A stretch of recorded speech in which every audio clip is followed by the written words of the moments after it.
Exactly. Yeah. Oh, well, I hope everyone's doing good with the snowstorm and hopefully things are back together tomorrow. Um, for tonight, definitely it's going to be phrased as a Q&A, but I put together some slides just to, more info the better, right? Just some common barriers and situations I was seeing come up in the group chat or on the side in emails. Um, so some common barriers I'm seeing is, busy schedules can lead to missed meals or missed prepping, skipping breakfast if it's just outside of the norm for some. If we have like a low appetite in the morning or it's hard to eat enough of the protein, feeling that fullness, lacking planning, maybe leading to grabbing stuff on the go, or lack of time for self-monitoring. So those are just some common barriers that I've been seeing and that's been getting reported to me. So we're going to make sure we touch on those amongst others. But it's always important to get the why, right? Which always empowers our motivation to keep going with our goals. So why do we want to focus in on those 3 meals per day? We want to understand that it impacts our blood sugar balances, right? So when we get those blood sugar peaks and valleys, those crashes down low, that's going to make us feel really fatigued, low energy, hard to get that motivation to work out, that midday crash that I know for myself, if I get that crash, I am going in my cabinets after work or craving simple carbs or sweets, so more likely for certain kind of like temptations, right? Of course, so eating regularly helps to manage those cravings, keeps us full for longer periods of time, to maintain that structured meal balance of breakfast, lunch, dinner, 1 to 2 snacks. Easier to fall into a plan versus willing ourselves through it with the meal planning aspect is always a fun little ism that people like to say is, it's easier to have something laid out, even if it's not necessarily made, but know what we're going to make or have the tools to assemble it quickly versus willing ourselves through it and saying, okay, I'm just going to pick something and do it when I get home unless that habit is already really cemented. So, a fun little trick that I've been seeing as like a new like trend that helps with removing decision fatigue and with the meal prepping or cooking each night thought process is called double dinners. So, uh, of course, like everyone's running around, and I totally get that, right? So, double dinners is picking, 1 or 2 nights a week where you're cooking excess in bulk, especially if you feel really comfortable with cooking or you have an extra hand in the kitchen, where, say, Monday night and Tuesday night, you're cooking those 2 dinners, but then maybe something else, right? Like so you have the oven on or the grill on, and you're throwing chicken on the grill and maybe a sirloin on the grill, right? A bunch of veggies. So you already have it up and going, and you're just cooking a bunch of things in bulk as long as you're comfortable with that multitasking, right? But that those double dinners, the thought is Wednesday could be takeout or meal prep service to do serve as like a washout day. And then Thursday, Friday, you're utilizing those leftovers as meal prep or repeat for Thursday and Friday. So cooking Monday, Tuesday, but then not really cooking much the rest of the week until the weekend. So that kind of structure can be helpful, for example, or another one that I really like to help remove that decision fatigue on during the work week is like having theme nights. Like Monday could be, a seafood night because maybe we just went to the grocery store. We want to cook that fish on the earlier end of the week. Tuesday could be like Tex-Mex Tuesday, where we're doing like some kind of Tex-Mex flair, whether it's with spaghetti squash, tacos, fajitas, bowls, etc. Tex-Mex night. Wednesday could be more of like a grill night, especially once the snow is gone, or we do like a pan sear, like a one pan meal as like a Wednesday night. Thursday could be like a pasta night where we take like a Goodall's brand pasta or a chickpea pasta, for example, edamame, depending on our needs, or zoodle pasta, etc., with like chicken meatballs and maybe a side of roasted broccoli. And Friday could be, of course, pizza night, classic during Lent. Maybe we keep like a cauliflower crust in the freezer, have some leftover grilled chicken to put on top with maybe some buffalo sauce if we really like the Primal Kitchen brand, and some veggies to go on top, or on the side. For the cheese, we can make it margarita style, so it's not so abundant with cheese. And we do like a low fat mozzarella right on top with like some Rayo sauce. Um, but then you have those theme nights that you could have versatility in there. You could do pizza how many different ways. You could do cottage cheese pizza, for example, with the crust. Um, but you could have versatility in your nights while still narrowing down the choices to help with decision fatigue. So those are two fun tips of double dinners or, theme nights during the work week, especially. Um, People are running into like issues with keeping having protein at their meal. That seems to be something that people are doing well with. I'm noticing the logs, but having enough protein. So I think knowing how much protein is in certain foods is really helpful. Maybe something to escalate after the challenge is moving from using the sheet tracker to like a MyFitnessPal, a Chronometer, or using the Practice Better tracker, which really helps to reinforce how much is in food and will naturally build without doing too much too soon. Um, the protein, of course, is important because it's a very satiating nutrient. It keeps us fuller longer. So it helps with appetite, but it also helps with blood sugar absorption because it all binds together in what's called the bolus in the stomach, the carbs, the fat, the protein all together. So when it's all mixing like that and then passing into the bloodstream from the small intestine after it moves along the GI tract, that sugar is more steadily entering the bloodstream because there's satiating nutrients like protein and fat mixed with it versus if there's just carbs in the meal and not a lot of those more complex nutrients like protein especially, that carb is just going to get broken down and absorbed very, very quickly, dump that sugar into that bloodstream, and then, um, you know, stored or burned off versus, more steadily entering the bloodstream and more steadily giving us energy. So the protein is helpful, especially feeds our muscle tissue. All What makes protein unique is only protein can really go towards making proteins in the body, where protein can get broken down into being utilized to make fat or being utilized to make carbs. But carbs and fat can't be made into protein. So if you don't have enough, you don't have enough. So especially when it comes to muscular goals, because we want to take up space, we want to be strong, it keeps us functionally going into our later years, helps us to do things, right, that we love to do. We want to have muscle. Especially muscle helps with regulation of blood sugars. It helps us to actually burn sugars. They're little metabolic motors. And muscle is our metabolism. So people who feel they have a slow metabolism, you want to check in on your muscle. The more muscle you have, typically the faster your metabolism is. So why that's part why that protein is so important. So if you're traveling, right? A lot of people were traveling for work recently.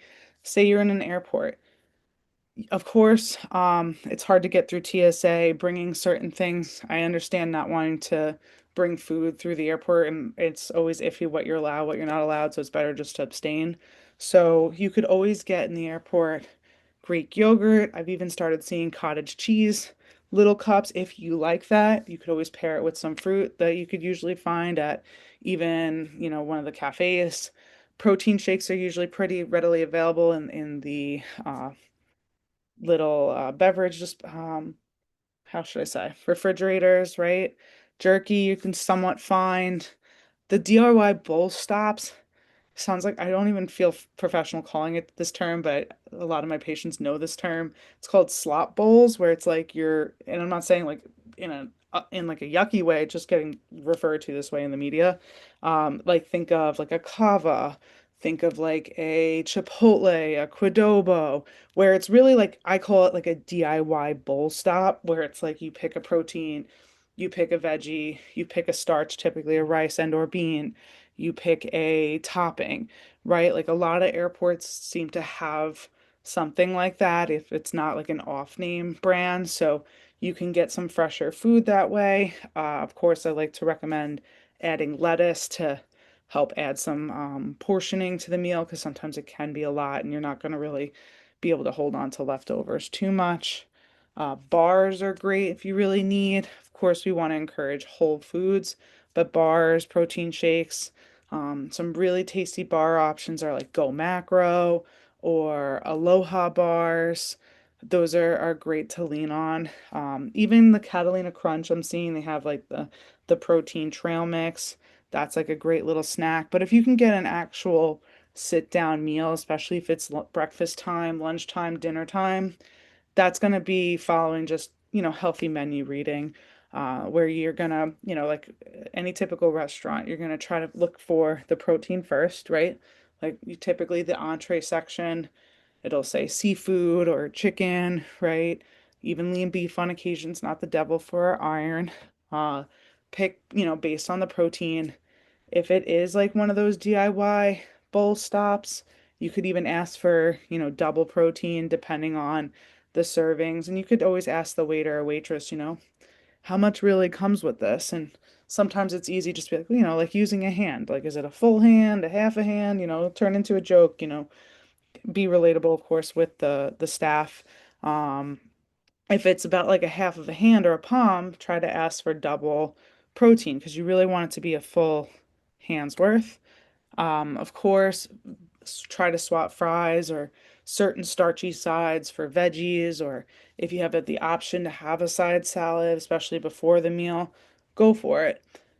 But I think one of the really important things with restaurants is looking at the verbiage, right? Does it say grilled, crispy, fried, sautéed? What's the verbiage around how the actual typically meat or the items are cooked, right? Hotel hacks, if you're staying in a hotel, I love to recommend packing protein powder or collagen. You could put the collagen in your coffee or tea in the morning, or it's pretty dense. Like, same with the protein powder, you can put it into Greek yogurt, or most hotels will have some kind of almond milk or coconut milk that you can make a quick little protein shake with. If you have time to stop at a grocery store or a more robust convenience store, before checking into the hotel or in between stops, maybe getting some deli turkey. I know cold cuts are not the greatest, but of the cold cuts, turkey, chicken are going to be some of the better ones, especially Applegate or Boar's Head brands. The tuna packets are great. You could use it with crackers like Simple Mills or Wassa or Crunchmaster.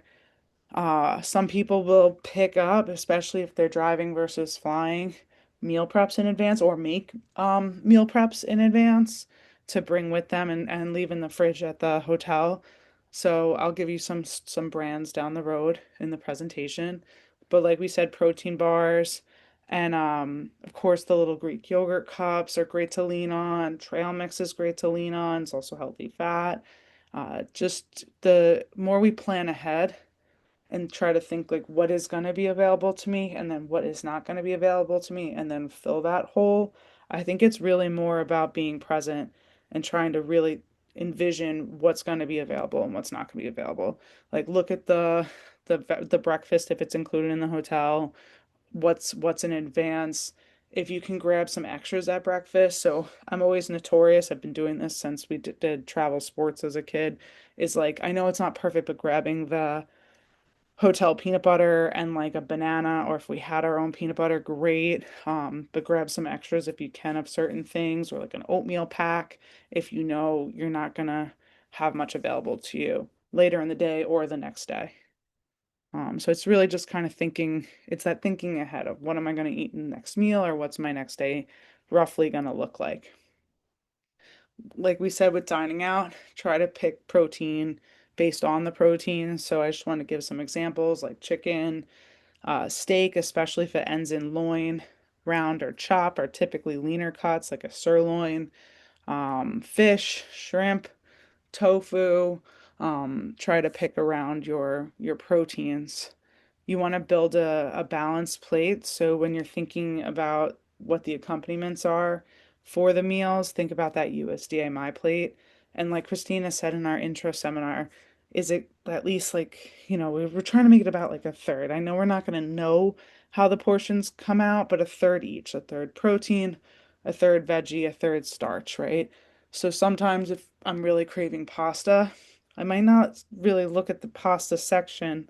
of the Italian menu because that's going to be like 50% pasta and really not a lot of protein and not a lot of vegetables. So maybe I might get it as a side and split it with somebody or whatnot. So I'm still getting the right portion.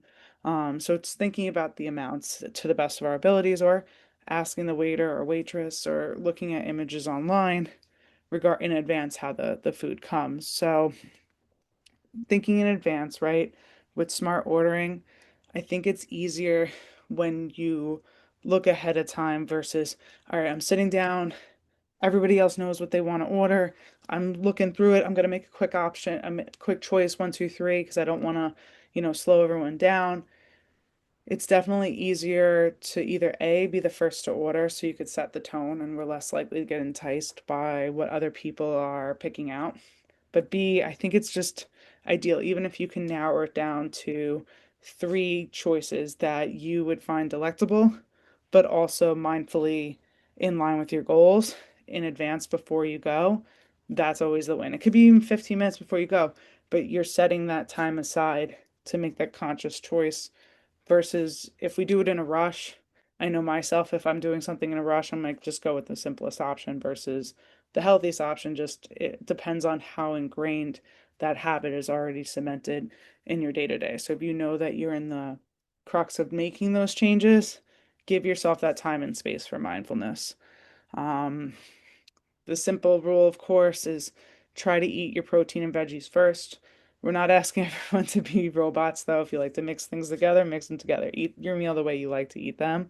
But if you're looking for what is ideal, that's going to help me feel full and help me make the best portioning choices for myself, if you could try to eat a little bit of protein or veggies first, fill up a little bit more on that, and then, pick at the starch, then that would be a great way to have a satisfying dining experience. Part of that comes from what you call volume eating. So we got a little bit of that for those of you who were a part of the Blue Zones Challenge, where volume eating is about eating foods that are low in calories but high in nutrients, right? So we call those nutrient dense foods. So that goes back to the old school mindset of having a salad or a soup before the meal, right? So you're going to feel more full off those water-based foods, even more so than having a drink of water before the meal. Go for having the water. Don't want to not encourage that, but it's just going to be more satisfying because you're chewing it. There's more fiber and you're also getting more vitamins and minerals. So like if I'm going for sushi, I always think it's a good tip, or whenever I see other people around me getting the salad with a little ginger dressing on the side, maybe some miso soup. That's a great example of volume eating. Then you feel more full, gives that vagal nerve more time to kind of travel up to the brain and say, hey, I'm full. Oh, my light just went out. There we go. So, another tip, especially for road trips or if there was minimal time to prep before the trip, or it's just a really busy day, or maybe you don't have access to a heat source, right? Our snack packs. So these are just some example snack packs that you can make before heading out that could give you enough protein and also be balanced to serve as a meal, right? For it to be a meal, you want it to have, fruit and or vegetable, a protein, a little bit of fat, and a starch, right? So if we're doing the Greek yogurt can be the protein, especially if we're mixing in like a PB2, PB Fit, or a protein powder into the yogurt to really beef up that protein a bit. Fruit, of course, right? A little granola could have a little bit of fat, a little starch, like a couple tablespoons. And honestly, what would make it even better in this image is if there was a little sprinkle of chia seeds or ground flax seeds or walnuts to add a little bit more healthy fat and complement to the granola. Um, of course, the turkey slices with the crackers and the apples can work. I would suggest a little bit of avocado with that, maybe, to give some healthy fat and fiber, which will blend really nice with the protein to really help with fullness. Cottage cheese is always a good option because a cup of cottage cheese is 30 grams of protein. A little goes a long way. Of course, with pineapple, cottage cheese itself, you could have a fuller fat option, or if you get the non-fat option, you want to add nuts with it or just on the side. Depends on your texture preferences. You could really balance it out that way, with maybe a little bit of, if you want a couple crackers on the side, or you want to use the cottage cheese to put on top of like a Wassa cracker. Some people do that and go savory, add a little tomato and pesto. So there's all different ways you could rotate things. Protein shakes can go far, protein shake or a smoothie, right? A smoothie is going to be a little bit more robust, where a smoothie is going to have typically protein powder, 2 servings of fruit, like a half a banana, berries, and then a fat like some avocado or some hemp seeds. And you could add a little Greek yogurt for texture if you want. Use the almond milk or coconut milk for texture as well. Or you could separate it out. You could have it be protein powder or just a pre-mixed protein shake with almond milk, have a banana on the side, and then maybe some nuts on the side. If you are the type of individual who's like, okay, if I have a smoothie, I still need to bite on something. So deconstruct the smoothie a little bit and have it some of those items on the side instead. That's fine. It's all going in the same place anyway, right? And of course, the grilled chicken option here. I personally like to take grilled chicken and do a pulled option, put it with like quinoa, veggies, some beans, and maybe some olive oil to make it more of like a composed grain salad. But that you don't have to heat up either. So these are just some examples, but we're not limited to at all. And this could be also really good with kids too, especially if you're traveling for like sports or extracurriculars or just general vacationing. Let's see. Okay. I'm just shifting this over. Perfect. Okay. So we want to prioritize scheduling time for meal prepping in the week. So if we're not already, when, Thursday or Friday comes around during the work week, if we can try to the best of our abilities, I know things could probably change on the drop of a hat, but for some of us, that if we can plan in Sunday morning, I'm going to go to the grocery store and come back and cook X, Y, and Z, like to really block out the time so that, if someone's like, hey, I really want to go for brunch on Sunday, are you free? You could be like, I'm not free at that time, but if you want, we can get lunch at 2 o'clock or maybe go for a walk or a yoga class instead. So you could set the boundary, but still have the best of both worlds. Um, Trying to envision even during the work week, what's tomorrow going to look like? So before our head hits the pillow, what's for breakfast tomorrow morning? So we should know by the time our head hits the pillow at night what breakfast is going to be the next day.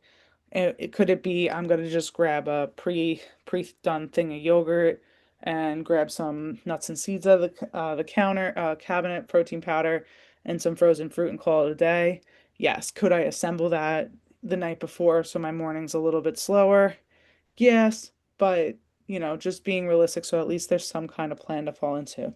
Or am I going to mix together oats, protein powder, fruit, and peanut butter with almond milk and just 1, 2, 3 in the morning, or have it already done? Of course, having it done is better, but at least to know what am I going to wake up to in the morning that I'm going to have to get done.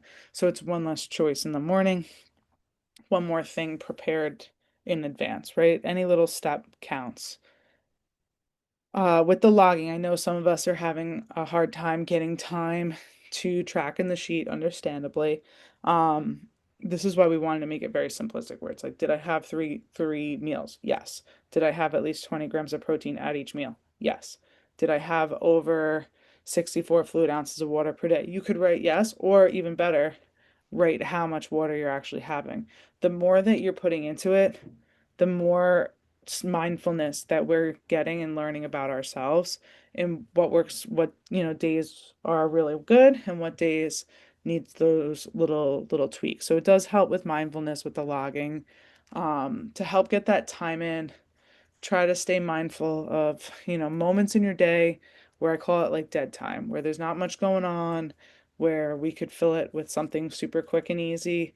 Um, or try to set like a reminder or a alarm. So maybe at night after dinner cleanup, maybe we set like a little alarm to go off, um, 5 or 10 minutes after our classic dinner cleanup to really just go in and jot it down. Try to do it on your phone if you can or on your laptop. Just take that 5 minutes each night to do it versus letting it pile up to the end of the week. Um, if you're logging outside of the live document, just try to send me your sheets. I know I say weekly, but after this point in time, weekly is great. But if it saves you time, at least before the end of the challenge, I did tabulate everybody's up again this week. And last week, everyone got their loving nudges. So we'll touch base on who's in the lead, and some honorable mentions.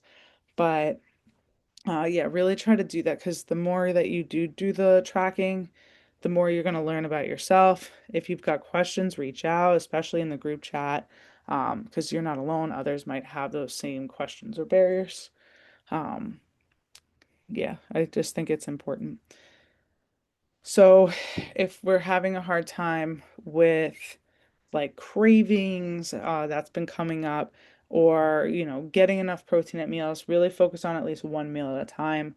I would hone in on breakfast because it sets the whole tone for the day. Especially if we don't get protein at breakfast, it might be harder to portion at lunch. And then also that mid-afternoon crash that some of us may get. We eat a little bit, we might be prone for eating a little bit too much and then not being hungry for dinner. So I think focusing on breakfast is definitely key. And then we've got these easy add-ins for protein down below that could really help to beef things up. And when it's a really busy week, I get it. Sometimes it's okay, not sometimes, but it's okay every now and then to lean on, meal prep services, of course.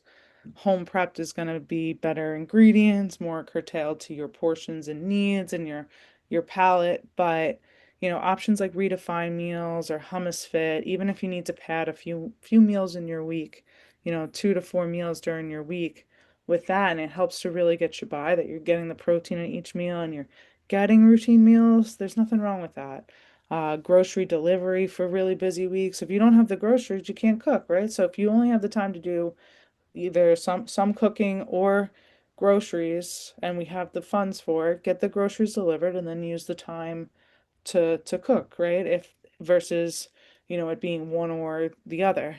Instacart or Whole Foods delivery can be great. Thrive Market, Misfits Market. There's a lot out there. But it's not cheating if you do that. It's a tool.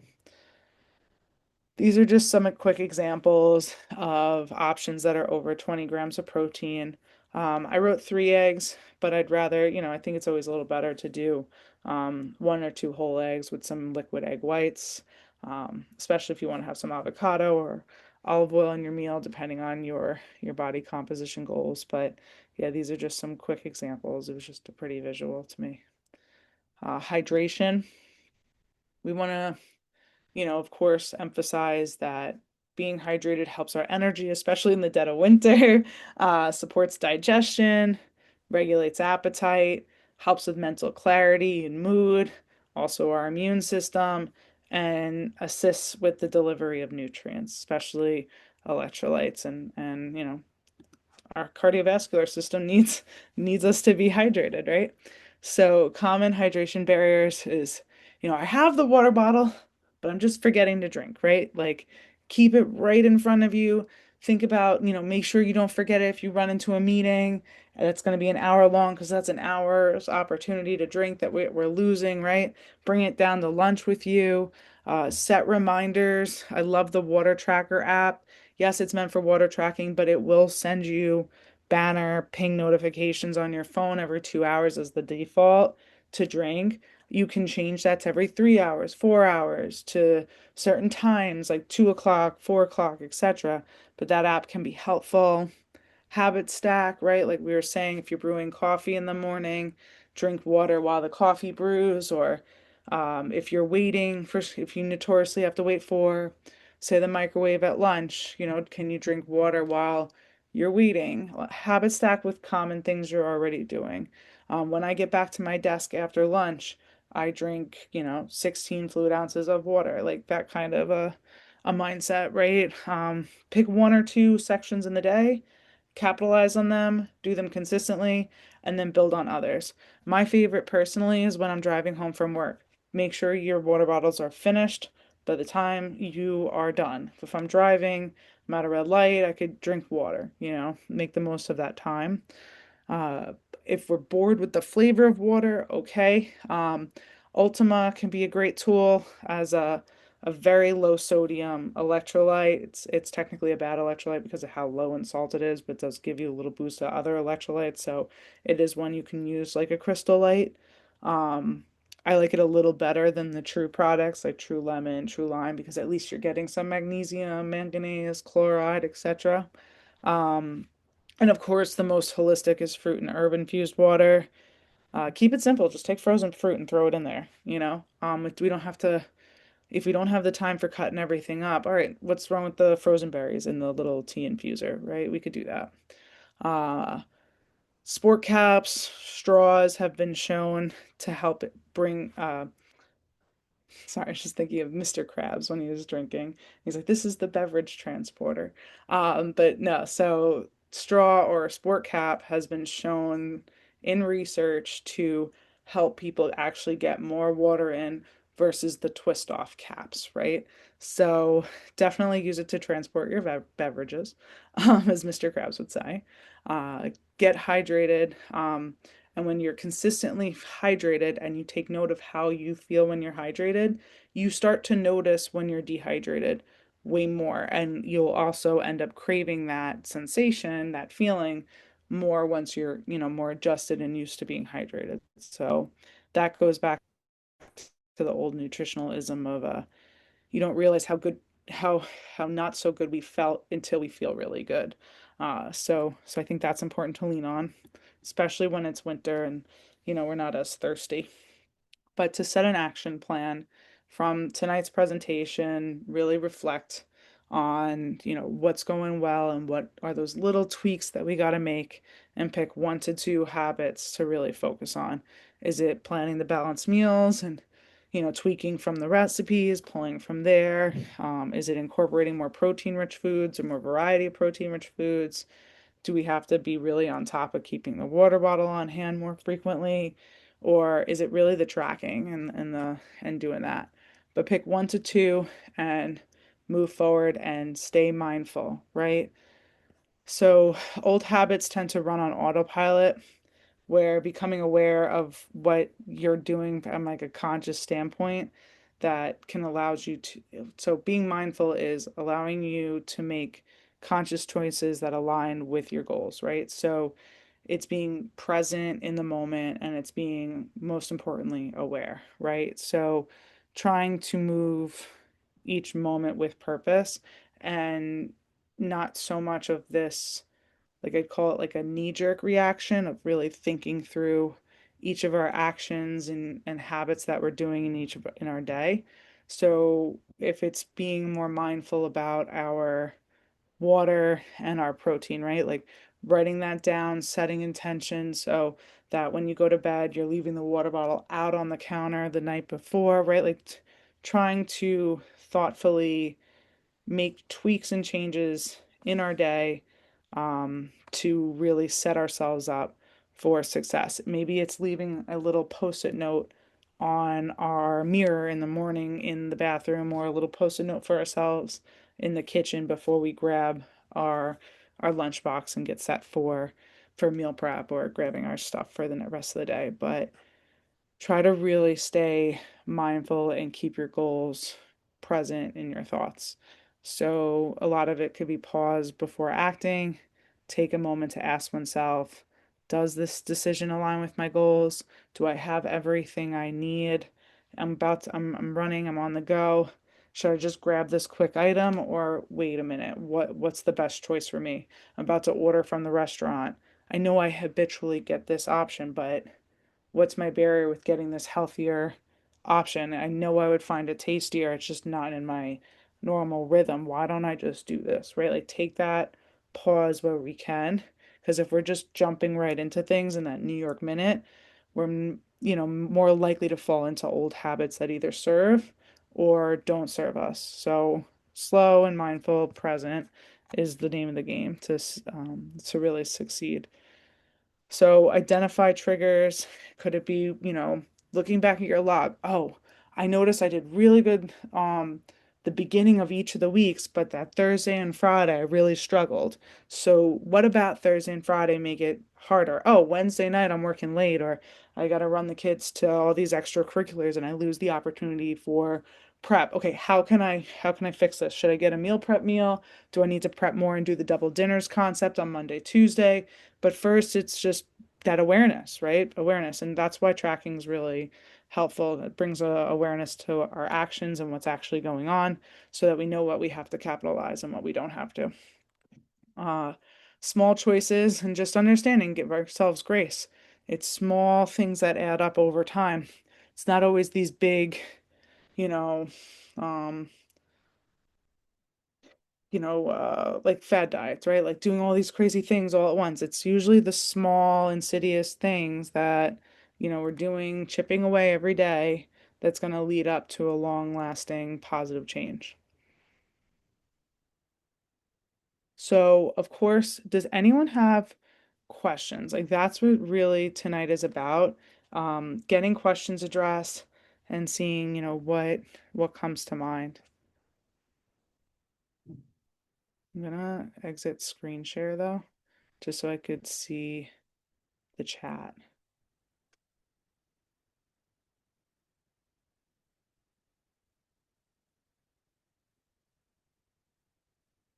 Oh, that's awesome. So, Sandy, that was a great question. So Sandy asked, does those Excel sheets automatically share with me? So, if you're using it in the Google Drive online, yes, it automatically shares. But if you had to download it on your computer to log, that doesn't automatically share. So I'm actually after we do the Q&A portion, I'm gonna announce like who's in the lead and some honorable mentions. Also, if you see in your document, like another way to tell that you're in the live document is you're on a browser, right? Versus like downloaded just straight Excel sheet. But I've been filling in as of today, everyone's is updated. I've been filling in that clinician entered section where it has like how many points you got for that day. So you'll see that column fully entered if I'm seeing your log. But I can email everybody too and give a nudge as well. That's also on my radar. Um, yeah, Michelle, the Chomp sticks are awesome for fast protein. I really love the turkey chomps, especially. Of course, turkey's a little leaner, and it's about like 12 grams of protein for the big ones. Does anyone have questions though, especially about the Excel sheet or just anything in general? Can everyone use collagen? Absolutely. Collagen is fine. Um, in terms of like getting your points, most people don't have an issue with collagen. Diet wise, it's natural in your foods, natural in the proteins that you eat. But yes, I like the Further Foods brand of collagen. It tends to emulsify better in coffee and tea, I find, versus Vital. Vital's also a great brand. I just find it tends to settle a bit at the bottom of the cup, not as palatable. And the Ancient Nutrition is also another good brand. But collagen is helpful for our connective tissue, our skin, hair, and nails. But it's not be all end all. You could also use, protein powder or get that from foods where it sounds kind of grotesque to phrase it this way, but foods that is consumed off the bone. So I'm not saying chicken wings are the best, but that's just an example. Like you're eating it off the bone where there's the other ligaments and tendons and connective tissue. Um, oh, Michelle, you said what were the other collagen brands? So I said Further Foods, Vital, and Ancient Nutrition. I really like Further Foods and Ancient Nutrition the most, though. Really, just from a palatability standpoint. Is it bad to eat the oil in canned sardines? It depends on the oil, right? But typically you get in water and then you could add your own oil, like so you know which kind of olive oil or avocado oil is being used or if it's rancid or not. Um, but the oil does preserve the the omega-3 fats in them. So I wouldn't I would kind of dab the oil down if I did get a can with the oil and try not to have, a lot of it because it can really pack on a lot of extra calories depending on our goals. And especially if that oil is more rancid. It really depends on the brand though. But protein powder. It depends on the person's needs. I've been really going very bare bones and recommending egg white protein powders lately to individuals, like the Bulk Supplements brand. Naked is another brand, or Now. Or personally, I'm still using a lot of whey protein, especially for muscle building goals. I love, love, love the Ascent protein powder brand. It's one scoop, 25 grams protein, emulsifies well in. It's a good vanilla flavor, decent price point. You can get it at Walmart, Whole Foods, Amazon, Costco as the best price point. Um, what about Bobby? Yeah, Bobby approved is good. He could be a little over the top. It depends on the person's baseline of what they're already having. Because sometimes I have someone who is at one point in their nutritional journey and then they want to follow everything that Bobby does and then they get overwhelmed. But yeah, it's good to get some things from him for sure. But it's just not a be all end all if it's not completely Bobby approved. Yuka's another good app too, like the Bobby approved app. And his protein powder is actually really, really good. I like the Flav City protein powder. So similar to Ascent, the Flav City, which is Bobby Parrish, just for those who don't know, who is an Instagram personality who does put out actually a lot of good information. And an app that similar to Yuka, you can scan the food and gives you information. But yeah, the Flav City and Ascent comes with individually portioned nut protein powder. So if you want to try it, on its own before investing in a full, month's supply, that's always a good thing to do before getting a new brand of protein powder.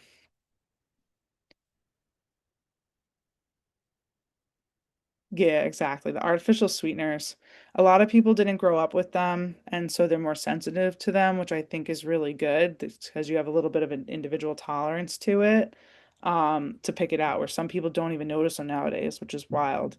But yeah, it's better to avoid the artificial sweeteners and ingredients when you can. Good move, Carolyn. So, um, any other questions? Because I do want to announce some like who's in the lead and some honorable mentions. I'm just looking at the chat and seeing if anything comes up. Okay. But if other things do come to mind, I'm going to check back into the chat or please blurt it out. You know what I mean? This is a group forum, but I'm going to go back into the presentation because I want to celebrate you guys. So, why is my computer not wanting to open up Canva? No. There we go. It's trying to do two things at once. Okay.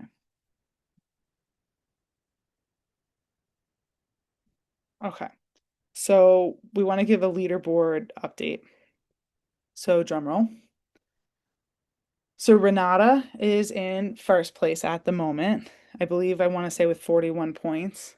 And then Lynn is in second, with Emily following up in third. So of course we're at the midway point, so a lot can happen in the next 2 weeks. And I want to give a few honorable mentions as well. So those honorable mentions are going to go to Carolyn C, Stephanie C, Michelle G, Martha D, Nancy A, Colleen C, Sandy P, Stacy H, and Kelly N. So all honorable mentions have at least 17 points presently. But I do really want to highlight, of course, the work that everyone's putting in. So I really want to highlight those who are logging, taking the time to stay mindful, no matter what amount of points that we have. And I'll be emailing everybody what your point value is, so you could have that, but you could also see it in your individual spreadsheet. Um, but of course, a lot can change in 2 weeks. And the biggest thing is that we're staying mindful, we're keeping track of our goals, and we're just trying to chip away and do better and better each day or each week and learn a little something about ourselves.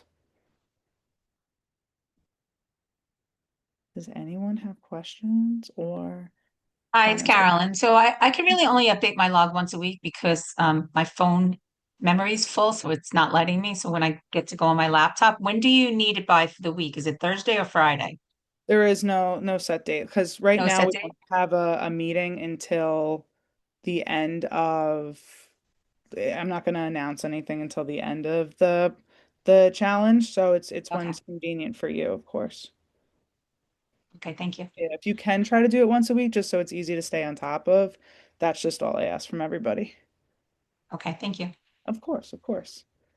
Does anybody have any other questions? I'm gonna check in the chat. Oh, bravo. I love that, Martha. Yes, congrats from Renata, and congrats to Renata too. Aw, I love this chat. This is awesome. Oh, yes, Martha. Absolutely. If anybody that's a great question to bring in. If anyone wants to use the InBody too, you are all more than welcome to use the InBody. You would just come to Elevation Fitness at 41 John Street. Bernadette, if some individuals feel more comfortable with Bernadette, although Joe and the other staff is wonderful. Bernadette, of course, if you want to guarantee that, you're with a female, if you are a female and you feel more comfortable that way, that's totally cool. She's in Mondays, Wednesdays, Fridays and Sundays from when the gym opens at like 5 a.m.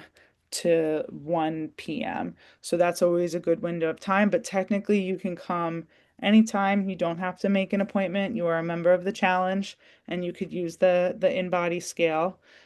Which will do your body composition results. If you have individual questions about your results, let us know. That's also important because, of course, we like to look at your intracellular, your extracellular, and your total body water, your muscle fluctuations, body fat fluctuations um, along the way as well. So that's also really important to mention. There's a big difference between weight versus body composition, right? Our body composition is our water, our muscle mass, our connective tissue, like our bone, and our body fat. Three out of the four, we want to be heavy, right? We want to be hydrated, we want to be strong, and we want to have strong muscles, and we want to have strong bones. So, of course, how body fat distributes is important. So we want to keep visceral fat as low as we can. And of course, keep our body fat down into a realistic range. But remember, it's important that we're not losing muscle along the way either. So, you know, we want to touch base individually. That's always okay. I had an Um, in-body scan done last year at a different provider. Is there a way to do a comparison from that one to a new one this year? yeah, if you have that one, definitely, but we can't get it from that individual provider. But what's really cool now is, say you use the InBody with us for the first time, you'll get a text message sent to your phone to download the InBody app, or maybe we missed that text message, right? Like someone's already utilized the scale and just didn't download the app. That's fine. You could download the InBody app and then say you have that old paper, it has a QR code at the bottom so you could pull the results into one app that has all that data in one place so you could trend it over time, or we can compare it in person even. Oh, that's great. Thank you. Of course, of course. Yeah, the app is really helpful. I'm going to be really honest with you guys. At first, I saw it and I was like, oh God, another app on my phone. But it's really cool because like you can turn around and say, okay, um, what is my left leg, right? If you're training for something, right? Is my leg muscles increasing or decreasing across the board from month to month to month? because sometimes when you print just that one paper, it really only compares total muscle, total body fat, extracellular water divided by total body water, and weight. But if you want to see certain other measures, like say visceral fat from, you know, May, June, July, and August compared in like a line graph with each other, you can do that on the app, which is really nice. But great job, everyone. I'm gonna wrap up, but if anyone has any questions, speak now or forever hold your peace. Um, and of course, I wish everybody happy shoveling. I'm sorry we had to do this another time, but we're getting activity. And I hope that everyone stays safe, especially those going out on the roads tomorrow morning or even later tonight, who knows. But stay safe, stay cozy, and be well, guys. Thanks.